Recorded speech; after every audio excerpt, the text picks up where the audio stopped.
Hello, for this video I want to talk about ranking the Ratchet and Clank core games from worst to best. It's a series I grew up playing and it's one of the first topics I did a video on. It's a busy week so I'm offering no visual reference. Let's get started. At the bottom, Quest for Booty, I want to give it some praise first. The Ratchet design is fantastic. I love the part where you climb the tower. The cave is nice and creepy. That's it. The enemy variety is lacking, with half of them having that sickly green filter. The final boss felt tedious, and with the weapons being the same as its predecessor, this was just a worse tools of destruction that would have fit better as a flashback or a cutscene. Next up, Secret Agent Clank. Stealth games are usually not my thing, but this was a fun idea being based off a Joe character. The rhythm games and stealth felt too long, the weapons and cutscenes were fun, but I don't know, ironic given the villain, but this one felt clunky. It's not bad, I just wasn't a fan of it. At number 12, All for One. I don't hate these spin-offs as much as everyone else, but yeah, this isn't great either. To give it credit, Dr. Nefarious, the enemy variety, and locations all look beautiful, but I don't know, the game felt slow, the unskippable cutscenes made that worse. I especially didn't like that your character don't share weapon upgrades, making you less likely to switch between them. It Takes Two definitely did this forced teamwork plot a lot better. Moving on, Full Frontal Assault. I'm a sucker for tower defense games. I love how open the maps are, and the addition of challenges. What sucked was the dated dialogue, 0 new weapons, and then reusing a level in a game with only 3 unique planets. But besides that, this is the first among the lower rankings where I would enjoy going back to.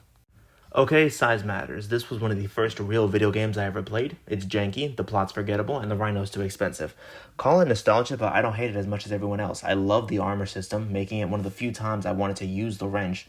I actually like how hard the bosses are. Some of the levels terrified me as a kid, like the dream sequence, losing all my weapons, and that giant crab. This game is a store-brand Ratchet & Clank game done alright. Also, the B-Mine glove is awesome.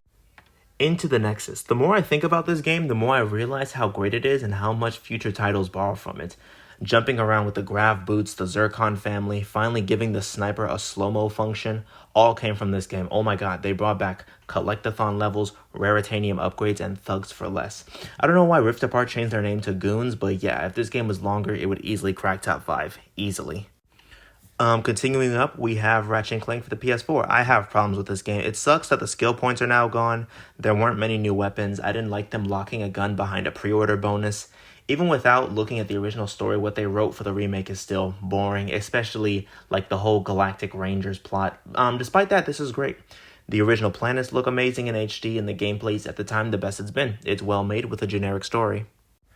This is a hot take, but I think Up Your Arsenal is overrated. I thought the final boss and lack of branching paths was disappointing. Some planets are boring or just arenas made for multiplayer. And that's all I have to say about the bad. The plot is fun, the ship and arcade sections are nice, the weapons are great with the shooting mechanic greatly improved from the original. It's not the best in the series, but this is still great. Tools of Destruction. I am well aware of its flaws. The weapons are weak, the space drama plot is a downgrade from the original, the 6-axis function is awkward, yet I still think this is an incredibly ambitious game. This is an early PS3 game and it's one of the longest in the series. The gameplay, weapon, exploration, it all feels polished. It sucks that they didn't have trophies, but yeah, this is still great. At number 5, the original Ratchet & Clank. Even though the remake plays better, this feels better. The soundtrack, the planets, the plot, everything oozes with personality. It's strange to feel how different this game plays as it focuses more on platforming. Your low health, awkward shooting controls, and lack of upgrade oddly complements you not being able to shoot your way through every level. Despite a few boring levels and the gameplay not aging well, I don't care. This is fantastic. Following up with the original, Ratchet Deadlocked, leaning more heavily into the arena modes of previous games, this has one of the best stories in the entire series. I love its early 2000s edginess, the improved vehicle sections from Up Your Arsenal, and the difficulty. This shows how much they improved on the boss battles after going commando. All in all, making this an incredible game. Rift Apart. I just finished playing this, so I have more to say. Before I start, I'm going to nitpick a lot of stuff. The Bombardier sucks. The Torrent 4 level was bare bones. It's pointless keeping the map-o-matic if you already show the items. The rifts were underused, and Trudy was awkward to handle. Okay, now for the meat and potatoes. This has the greatest gameplay in the series with the worst dialogue in the series. The new dodge button, difficulty, graphics, quality of life improvements, not to mention everything else that makes this series great. This is the best the series has ever looked and has ever played. As for the dialogue, almost nothing of value is said, and most that I recall is either corny or annoying. Everyone talks with this formal and sterile tone that sounds oddly childish for characters who should be more seasoned. Also, I thought the game ended too sudden. We just met Captain Quantum, now there's a jailbreak, then the final battle starts at a bar we just got arrested in. Considering out of the 9 planets, this is the 3rd one we have to revisit, it feels very confined. This is a game I loved on mute, and that's all I have left to say on it. Second place, going Commando. I know almost every boss fight sucks, the first game's guns are too weak, and his design here isn't the best, but I love this game in spite of its flaws. This game is everything great about the first, all the while refining the core gameplay of platforming and shooting. I genuinely had a blast experiencing this.